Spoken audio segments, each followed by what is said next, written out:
7 years ago, we couldn't even leave the house, and now we've come back from Barcelona with our autistic son Rhys.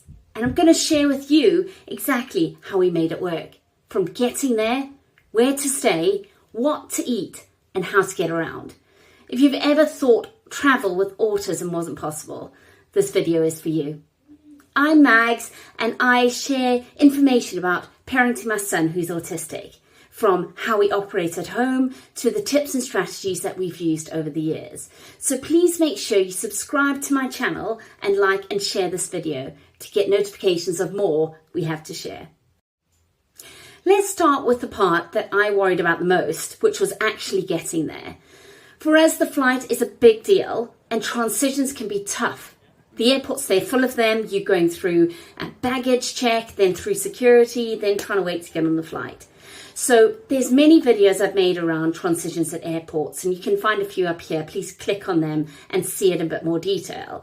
But a couple of tips for me at the airport is make sure that you have pictures. Go back to the basics in how you communicate with your child. That will ensure that they know where they're going and what's coming next. Secondly, ensure that you get special assistance at the airport. They will understand your needs, so if it's queue jumping, getting through security quicker, or getting on board that flight first. And also make sure that you have your sunflower lanyard. These are great because they are internationally recognised. So we found actually moving through the airport, especially when we got to Spain, we didn't have to tell anyone about Rhys's being autistic and the challenges he has in those sort of spaces. The sunflower lanyard told them it for us without one word. So make sure you've got it and you wear it wherever you go. Now, where do you sleep when you're in a new city with a child who thrives on routine? We looked at many options, especially hotels. They seemed like the obvious choice, but with a 5-person family like us, it didn't work because you normally have hotels geared for 4 adults and 2 children. And even into locking or connecting rooms wasn't an option. We couldn't find one. What we settled was for an Airbnb, and it was the best choice we made because we got the living space, the kitchen where we could make food that Rhys liked, and also separate living quarters or sleeping quarters. So Rhys or my other children or ourselves could go and have our space to hang out. But also the other key thing was we could utilise his routine in a space and not change too much for him. Especially Airbnbs tend to come with smart TVs now. So we could actually sign into our Disney account or our Netflix account and he could watch the shows that he was so used to watching at home. So Airbnb was the key choice for us and it really worked. Barcelona is big. So how do you move around without meltdowns? So we used a number of different forms of transport. So I've already spoken in the earlier clip about using a taxi from the airport. There are loads of taxis within Barcelona and you would have absolutely no problems getting one if that's the mode of transport you wanted to get around and get directly from one point to another. Especially when you're coming off that aeroplane, make sure you book that in advance if you're a larger family. But in Barcelona, if you're just a family of 4, you have no problem getting a taxi as you walk out. We also use many other modes of transport. So we use trains, we use the bus, and we use the tram. Now, to get the best deal, we were in Barcelona for 5 days, and you can pick up a 5-day ticket that you can use to hop on and off metro, buses, trams. Absolutely no problem. You pick these up at a local metro station, so that's an underground if you're used to that in London, those sort of terms, or a subway in the US. And you just go to the ticket machine and you can get a 2-day ticket, I think there's a 3-day ticket, and we got the 5-day ticket. The joys of transport around Barcelona is we were about half an hour from the beachfront, so probably a good 20 minutes to half an hour, 40-minute walk from some of the local attractions, which was not feasible for us to do.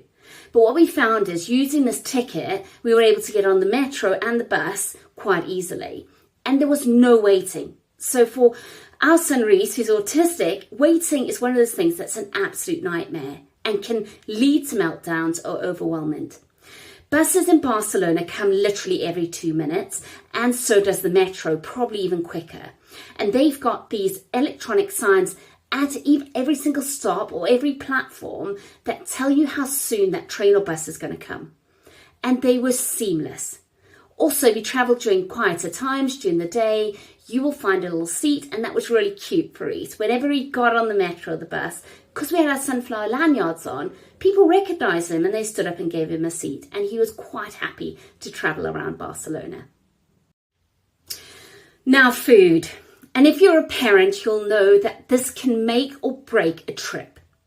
So the great thing about Barcelona is pretty much every second place on every street was either an eating out restaurant or takeaway place or a supermarket. And we were able to find pretty much all the types of food that Rhys likes. So pizzas, bread for his toast, jam. But if there's anything, you should know as a parent, take what you need. So we really took his squash, so that's like cordial, which you dilute into his drinking bottle, and also rice cakes and a few other things that we knew we wouldn't get abroad. But supermarkets were all over the place. Your local Aldi was there, and we were able to get some of the specifics that we get in the UK.